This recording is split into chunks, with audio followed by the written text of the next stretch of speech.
Hello and welcome to another video by Day Night Gaming. In this video I'll be giving my review for Mechwarrior 5 Mercenaries. The year is 3015. Humanity has colonized thousands of star systems spanning a vast region of space known as the Inner Sphere. Something. Big stompy robots.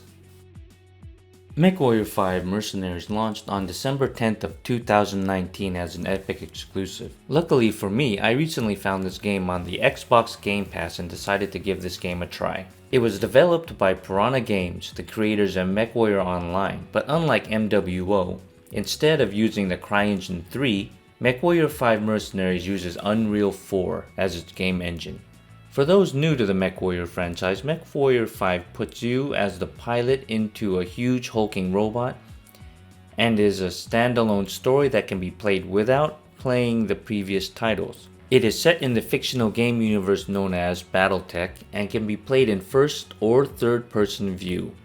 Without trying to spoil any story details, the basic gist of the game is that you're a mercenary in charge of a unit of mech warriors who can pilot building-sized robot suits known as battle mechs. In these gigantic hulks of metal, you and your band of mercenaries will traverse the Inner Sphere, which is a vast collection of planets spanning approximately a 500 light-year radius around the planet known as Terra. These collection of planets are then divided into 5 territories known as the Great Houses of Liao, Davion, Merrick, Kurita, and Steiner. And these collection of planets will provide you, the player, your playground for which you will be taking up mercenary contracts to increase your sphere of influence, get bigger and better battle mechs, hope to make a lot of C-bills along the way, while trying not to be crushed underfoot by the opposition.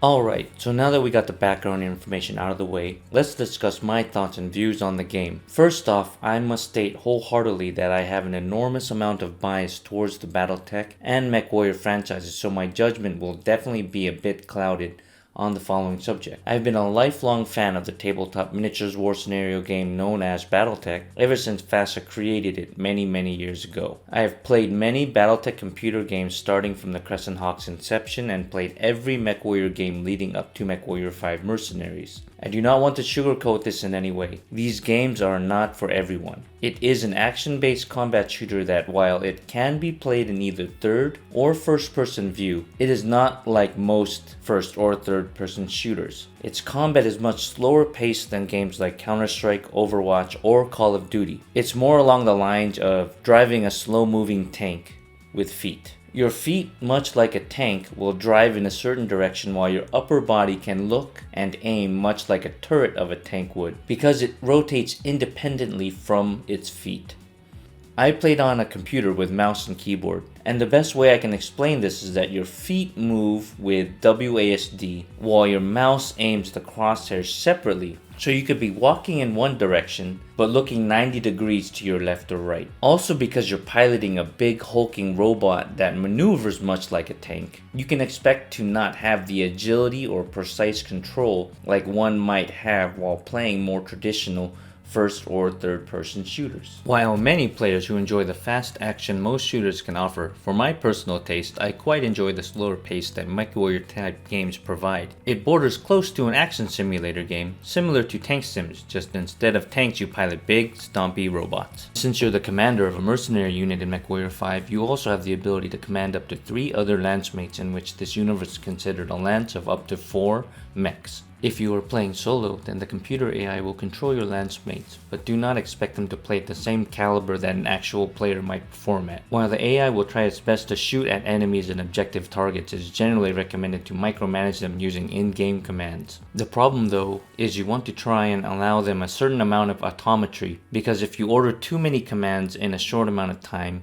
your lancemates' action cues might get backed up, creating a large amount of delay before they actually do anything useful. Without any assigned command, your AI lancemates will try their best to stay near you to the best of their ability, but make sure to keep an eye on them because terrain can confuse them and lead to very strange pathing at times. Still, the AI is fairly competent, all things considered. It is because of this that even while playing solo, the gameplay loop is actually fairly enjoyable, at least for those who enjoy this type of game. To be honest though, one of the biggest problems with the gameplay loop is the vastly erratic difficulty of the game. There are in-game difficulty tiers for each combat contested zone, as well as separate difficulty ratings for each contract. Sadly, these numbers are not exactly accurate. Some missions can be a cakewalk, and then other missions within the same difficulty tier can have many times more enemies clustered into a small map grid that you might need to fight and possibly get overwhelmed. While most seasoned veterans of the Mechwarrior franchise will probably still find these missions fairly manageable, I can definitely see new players possibly getting frustrated with the randomness of varying difficulties of each mission. Of course, all of this can be circumvented by inviting some friends to play with you in co-op. From my personal experience, and of course mileage may vary from player to player, but playing in the co-op setting of the game was leaps and bounds many times more enjoyable than the solo experience, but this is also not without its own faults. One of my most biggest problems I have with the co-op mode is that, at least with the campaign mode, is that only the host save file is used. What I mean when I say this is, if you invite your friends to partake in your campaign, then they must use the host available mechs as well as the host hired pilots. Once the session ends, only the host of the lobby gets any in-game progress. It is because of this that the other players do not feel as invested as the host, nor do they feel as rewarded as the host. Still, with that in mind, I personally gave the game a pass in this department, since even though the multiplayer system is not as robust as I wish it could be, at least it's competent enough that it's still largely enjoyable. Also, it's important to note that while my previous experiences provide me with an advantage in the game systems, I would imagine that for new players the game's complicated HUD and weapon management can be overwhelming at times. It is because of this that inviting friends with little to no experience into a host game can cause problems. If they are not playing with the exact mechs with the same weapon groups that they are normally comfortable with. Granted, players can configure weapon groups mid-mission. New players might be overwhelmed with the complexity of the Mechwarrior games. With all of that in mind, I would like to discuss the complexity of the game. For those well versed in the Mechwarrior and Battletech universe, the game systems are easily manageable, but once again, for a new player it might seem overwhelming at first glance. As stated earlier, the legs and the upper body move independently, but this is one of the many things that a player must actively keep track of during battle. While a player can choose to configure a mech with only one weapon, more often than not it's recommended to have multiple weapon systems. If a player does choose to have multiple weapons, a player will need to manage and fire all of them on a moment-to-moment basis, each with different weapon properties like projectile speed or recycle rate. But aside from those, there is also a heat mechanic which they will also need to keep an eye on, because if a mech overheats, then the mech will shut down and will basically be inoperable until it cools down. This is very dangerous because this will make it much easier for enemies to accurately hit the mech in its most vulnerable locations, which, while we are on topic of damage, instead of players and enemies having a singular health bar, each body part of a mech has its own armor value, as well as an internal skeletal structure. As these parts become destroyed, any weapon in that location will also be destroyed. Outside of combat, the mercenary management system is fairly passable. It's fun to traverse the universe with each planet randomly having different wares to sell. Sadly, among all the Mechwarrior and Battletech games I have played, Mechwarrior 5 Mercenaries has one of the worst battle mech customization systems I have ever experienced. It has a very restrictive hardpoint location system that can make certain mech chassis much better or worse than others. Also, the loading screens can be quite long, and traveling to each planet will incur a loading screen. Also, accepting a contract